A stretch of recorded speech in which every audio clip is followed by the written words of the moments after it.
இன்றைக்கி பார்த்தீங்கன்னா நம்ம வெயிலாக இருக்குன்னு சொல்லி வந்த பிளேஸ் தான் சிக்கன் பிரியாணி கடைன்னு பார்க்காதீங்க. ஜூஸ் குடிக்கலாம் பண்ணுங்க. இந்த கடையில் பார்த்தீங்கன்னா tea coffee juice and biryani நிறைய ஐட்டம் இருக்கும். சாத்துக்குடி ஜூஸ் குடிக்கிறோம். அண்ணன் கடை எங்கே இருக்குதுன்னு பார்த்தீங்கன்னா அராவசி மக்கள் பேப்பர் பக்கத்தில் ஒன்றாவதுலேயே இருக்குது. ஸ்டார் பேக்கரியில் சாத்துக்குடி மட்டும் இல்லைங்க, முலாம்பழம், orange, lemon, apple plus fresh ஜூஸ்லேயே நிறையா இருக்குது. அது மட்டும் இல்லாமல் சர்பத்து ப்ளஸ் மில்க் ஷேக்லாம் இருக்குது. மில்க் ஷேக் நிறைய சொல்லியிருப்பேன், பட் மாப்பிள்ளை வந்து சாத்துக்குடி குடிக்கலாம்ட்டான்.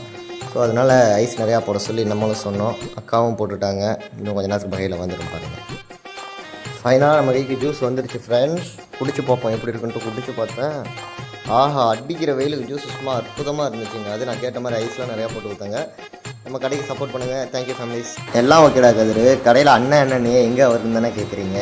இந்த வந்துட்டார் பாருங்க, எவ்வளோ அழகாக சாத்துக்குடியை வைக்கிறாரு. நீங்களே பாருங்களேன், இவர் தான் நம்ம கடையோட ஓனரு. பார்த்துக்கோங்க. மறக்காமல் இவர் கடைக்கு சப்போர்ட் பண்ணுங்கள். அப்புறம் நம்ம சேனலும் கொஞ்சம் சப்போர்ட்